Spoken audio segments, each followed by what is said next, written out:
مولا کب سے کب تک دینی ہے؟ فرمایا لہم البشرا فی الحیات الدنیا، مولا بس دنیا میں؟ فرمایا نہیں، وفی الآخرہ، ان کے لیے دنیا میں بھی بشارت، ان کے لیے آخرت میں بھی بشارت۔ اور آگے فرما دیا لا تبدیل لکلمات اللہ، اللہ جو کہہ دیتا ہے اسے بدلتا نہیں ہے، وہ قائم رہتا ہے۔ اب اگلی بات قرآن کہتا ہے ذالک هو الفوز العظیم، اے بڑی بڑی کامیابی، یہی بڑی کامیابی ہے، ذالک فوز کامیابی ہے، عظیم، وڈیاں لوکاں واسطے وڈی کامیابی ہے۔ لو صاحبان محترم، اس آیت کو آپ نے اپنے صرف منظر میں رکھنا ہے، ذہن میں رکھنا ہے۔ اللہ کے ولیوں کے در پہ آنے والوں، سادات کے ساتھ محبت کرنے والوں، سیدوں کے ساتھ جو محبت ہے نا، یہ جن لوگوں کے سینوں میں آئی ہے، میرا ایمان یہ ہے، میرا یقین یہ ہے، خود بخود نہیں آئی۔ سینے سب کے پاس ہیں، قلب سب کے پاس ہیں، دل سب کے پاس ہیں، لیکن آل کی محبت سب کے سینوں میں نہیں آتی، صرف اس کے سینے میں آتی ہے کہ جس کے سینے میں اللہ چاہتا ہے کہ میرے محبوب کی آل کی محبت ڈالی جائے۔ ورنہ سینے بڑے ہیں، کسی کو سیدہ عطا والی نظر آتی ہیں، کسی کو خطا والی نظر آتی ہیں، ہم وہ ہیں جنہیں وہ پاک عطا والے نظر آتے ہیں۔ جو ہمارا ایمان ہے اور ہمارا عقیدہ ہے وہ کیا ہے کہ وہ خطا والے، بولی نا، وہ خطا والے، بلکہ وہ، مل کے بولو، وہ عطا والے ہیں۔ رزق بھی وہ لے کے دیتے ہیں، اولاد بھی وہ لے کے دیتے ہیں، مال بھی وہ لے کے دیتے ہیں، اور کل قیامت والے دن آپ نے میرا ہاتھ پکڑ کے کہنا ہے شاہ جی شفاعت بھی لے کے دیتے ہیں، بخشش بھی لے کے دیتے ہیں، جنت میں گھر بھی لے کے دیتے ہیں۔ جن کی جنت ہے گھر تو انہوں نے ہی دینے ہیں نا جی، تو گھر بھی انہوں نے لے کے دینے ہیں، بلکہ جنہ دی ویکو نا گھر تو ساڈا نہیں، جنت ہمارا گھر نہیں ہے، لیکن کیا قرآن نے کہا، نبی پاک نے کیا فرمایا، فرمان میں کیا آیا، یہ جو جنت ہے اس کی ملکہ کون ہے؟ سیدہ کائنات۔ جوانوں کے سردار کون ہیں؟ امام حسن حسین۔ فرمایا میں سب کا سردار ہوں، یعنی ملکیت ان کی، محل ان کے، جگہ ان کی، رقبہ ان کا۔ اب دیں گے کس کس کو؟ جن کے دل میں اللہ نے اپنے محبوب کی اور محبوب کی اہل بیت کی محبت ڈالی ہوگی، وہ اس میدان میں آئیں گے، حالانکہ ان کے نام زمین نہیں ہوگی، لیکن فرمایا جائے گا ہے ہمارا لیکن کر دیا نام تیرے۔ اب سنیں، وہ دنیا میں، آخرت میں تو ہوگا، حاجی صاحب قبلہ دنیا میں کس طرح کریں گے؟ جو اپنا ہاتھ سیدوں کے ہاتھ میں دے دیتا ہے، میں آپ کو بچپن سے دیکھ رہا ہوں، جو اپنا ہاتھ سیدوں کے ہاتھ میں دے دیتا ہے کیا انعام ملتا ہے؟ کچھ ملتا ہے؟ بندے کہیں گے کی لبیا جے، بندے کیا کہتے ہیں؟ کی لبدا جے، جواب آپ نے دینا۔ پیر میرے علی شاہ صاحب کی بات کر لوں یہاں پر ایک، اگر آپ سبحان اللہ، کی لبدا جے، آپ نے کہنا ہے میں دسنا کی لبتا ہے۔ پیر میرے علی شاہ صاحب سارا دن صبح سے شام لوگوں کے درمیان بیٹھتے، اٹھتے بیٹھتے، دم کرتے، دعا کرتے، مسائل پوچھنے لوگ آتے وہ بھی بتاتے، رات کو تھک جاتے، چار پائی پہ لیٹے تھے، پاس بیٹھے ہوئے آپ کے خادم نے قریب بیٹھ کر، قدموں میں بیٹھ کر ٹانگیں دباتے ہوئے آپ کے چہرے کو دیکھا۔ پیر میرے علی شاہ صاحب مسکرا کے اپنے خادم کو دیکھ کے کہتے ہیں جاگ رہے ہو؟ کیا جاگ رہے ہو؟ حضور جاگ رہا ہوں۔ اچھا تمہیں اپنے نانا جان کے پاس نہ لے جاؤں؟ بولیے گا کہاں لے جاؤں؟ کہا تجھے اپنے نانا جان کے پاس نہ لے جاؤں؟ انہوں نے کی دین دینے آخر جی آ دین دینے۔ پیر میرے علی شاہ صاحب نے کہا تجھے نانا جان کے پاس نہ لے جاؤں مدینے؟ نے کہا حضور لے جائیں۔ وہ جو بھی پروسیس تھا، ویزا لگوایا، جیسے بھی پیر میرے شاہ صاحب اپنے اس غلام کو، خادم کو لے کر مدینہ شریف پہنچے، کچھ دن قیام کیا، پھر واپس آئے، پھر ایک دن پاس بیٹھ کے دوبارہ آئے، پیر صاحب موج میں آئے، شاہ صاحب موج میں آئے، سید بادشاہ موج میں آئے، اور اسے کہتے ہیں بھائی کی لبی آئی؟ مل کے بولو، نہیں گج کے بولو یار سبحان، او بھائی کی لبی آئی؟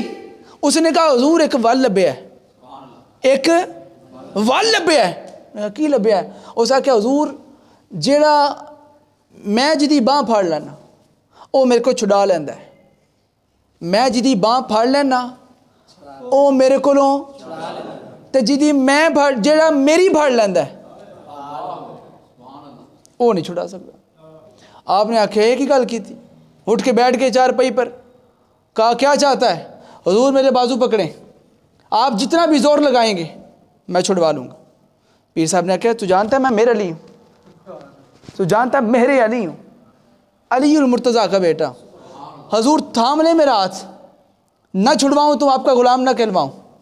آپ نے فرمایا ٹھیک ہے. اٹھ کے بیٹھ کے اس کا بازو تھاما. اب کہتے ہیں چل, میں نے تھام لیا.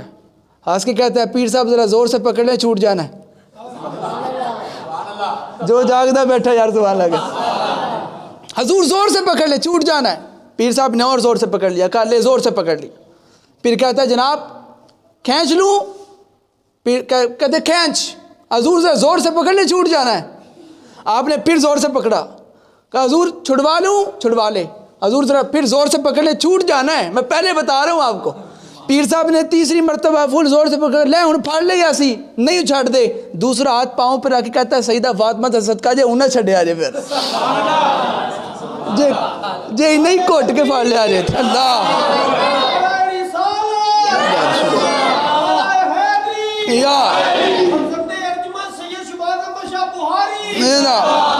کہا کہ ہون کٹ کے جے پھاڑ لیا جے تے پھر چھڑیا جے نا تو انہوں سیدہ دا واسطہ ایتھے بھی پھاڑ کے رکھو تے اوتھے بھی. پیر صاحب نے آکھیا تو تے آنا سے میں نے کو وال لبے ہے. آکھیا حضور مدینیوں بس صحیح ہے وال لبے ہے, جدوں بانس سیدہ دے ہاتھ ہی پھڑا دی پھر چھڑائی دی نہیں ہوندی ہے, پھر پکی پھڑا کے رکھی دی ہے. حضور میں تو آئیو وال سمجھے آجے. جنید بغدادی دا نہ سنیا ہوئے گا تو سارے. حضرت جنید بغدادی داتا صاحب کے بھی پیر ہیں. حضور داتا علی اجویری کے بھی جو پیر ہو اسے اپنے تصور میں لائیں اور پھر سبحان اللہ تو کہیں ذرا سارے.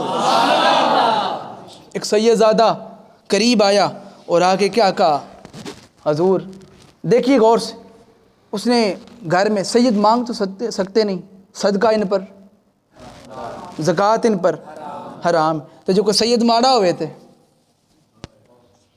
عام بندہ اگر غریب ہے وہ صدقہ بھی لے لے گا, زکوٰۃ بھی لے لے گا, گزارا اس کا ہو جائے گا. تو اگر کوئی سید ماڑا ہے اس کا کیا بنے گا؟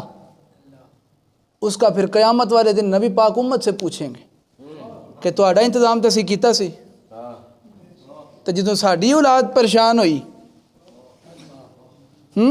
خمس تو بند ہو گیا نا جی, انہوں نے اپنے سارے سادات کے جو حصے تھے وہ تو بند کر دیے. پھر سوال ہوگا کہ ہاں جو ان کا حق تھا اپنے مال میں سے ان کو دینا وہ کدھر ہے؟ وہ جو نہ صدقہ مانگ سکتے تھے نہ زکوٰۃ لے سکتے تھے, وہ بھی سید تھا. اس نے کہا کہ اب کیا کروں کہ گھر کا گزارا بھی تو چلانا ہے, خرچہ بھی تو اٹھانا ہے. کوئی ماڑا سید, اور جا کے کہا چلو آج پھر چلتے ہیں وقت کے رستم کے پاس چلتے ہیں, ابھی اکھاڑا لگے گا, اس سے جا کے لڑتے ہیں, جیت جائیں گے تو جو انعام ملے گا گھر کی روزی روٹی چل جائے گی. بادشاہ کے دربار میں پہنچے, اعلان ہوا کون ہے جو آج جنید بغدادی سے لڑے گا, رستم بغداد سے لڑے گا, کوئی ہے؟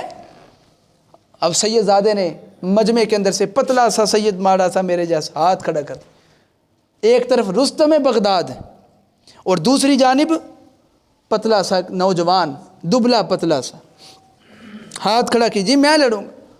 سارے بندے ایک ہی بات کر رہے ہیں, کیوں موت کو ہاتھ ڈال رہے ہو؟ تجھے پتہ نہیں وہ رستم بغداد ہے. اب کسی کو کیا پتا تھا کہ اگر وہ رستم بغداد ہے تو اس میں خون علی المرتضیٰ ہے. اچھا کہا چلو, کہا نہیں میں لڑوں گا. میں جب خود کہہ رہا ہوں میں لڑنا چاہتا ہوں. میدان میں آ گئے, سارا بغداد دیکھنے کے لیے آ رہا ہے. لو جی ایسی جنگ ہونے, ایسی لڑائی ہونے والے جو پہلے کبھی کسی نے نہیں دیکھی. ایک طرف رستم بغداد اور دوسری طرف پتلا سا نوجوان, اور ابھی لڑائی ہونے شروع ہونے لگی. لو جی لڑائی شروع ہو گئی. قریب آ کے اس سید نے رستم بغداد جنید بغدادی کے کان میں صرف ایک بات کہی تھی. وہ بات میں نے آپ کو سنانی, آپ نے کئیوں نے سنی بھی ہوگی. کان میں اس نے ہو کے کہا تھا کہ اے جنید بغدادی, اے جنید, بات اصل میں یہ ہے کہ تجھے بھی پتہ تو نے جیت جانا ہے اور مجھے بھی پتہ تو نے جیت جانا ہے, تو تگڑا بندہ ہے, لیکن میں تجھے کان میں یہ کہہ رہا ہوں کہ اے جنید میرے گھر کا گزارا کوئی نہیں چل رہا. آج تو میرے سے ہار جا, مجھے انعام ملے گا, میری روزی روٹی چل جائے گی. تو جو فتح چاہتا ہے نا, میں تجھ سے وعدہ کرتا ہوں میں قیامت والے دن اپنے نانا جان سے تیرے سر پہ فتح کا تاج پہنواؤں گا، تیرے سر پہ فتح کا تاج میں پہنواؤں گا اپنے نانا جان سے، آج میرے سے ہار جا۔ اب رستم جنید بغدادی نے سوچا اور پھر مقابلہ شروع ہوا۔ ابھی اتنی بات ہوئی کہ ابھی قریب آئے، ہاتھ لگا کہ نہیں لگا؟ ابھی ہاتھ لگا کہ نہیں لگا؟ لکھنے والوں نے لکھا اس نے ہاتھ رکھا وہ زمین پر، ابھی ہاتھ مارا وہ جنید بغدادی زمین پر، سیدزادہ سینے پہ چڑھ بیٹھا، نعرے لگ گئے، تالیاں بج گئیں، لوگ چلے گئے، سیدزادہ انعام لے کے اپنے گھر، جنید بغدادی اپنے گھر اور اپنے بستر پر لیٹا ہے۔ اب نیند نہیں آ رہی، اتنا بڑا پہلوان، اتنا بڑا نام، ہر طرف میرا چرچا، ہر طرف میرا شہرہ، ہر طرف میرا نام ہے، ہر طرف میرا مقام ہے، اور آج میں نے کیا کیا؟ ایک نوجوان سے ہار گیا، پورے بغداد کے اندر میری تھو تھو ہو رہی ہے، دیکھو نوجوان سے ہار گیا، پتلے سے ہار گیا۔ اب اتنا سوچتے سوچتے نیند نہیں آ رہی تھی، جہاں کہیں جا کے جسم کی آنکھ لگ گئی، تقدیر کی آنکھ کھل گئی، مدینے والی سرکار آ گئے۔ اللہ یا رسول اللہ، حیدری، مدینے والی سرکار آ گئے۔ سبحان اللہ، ایتھے بھی آ سکتے ہیں۔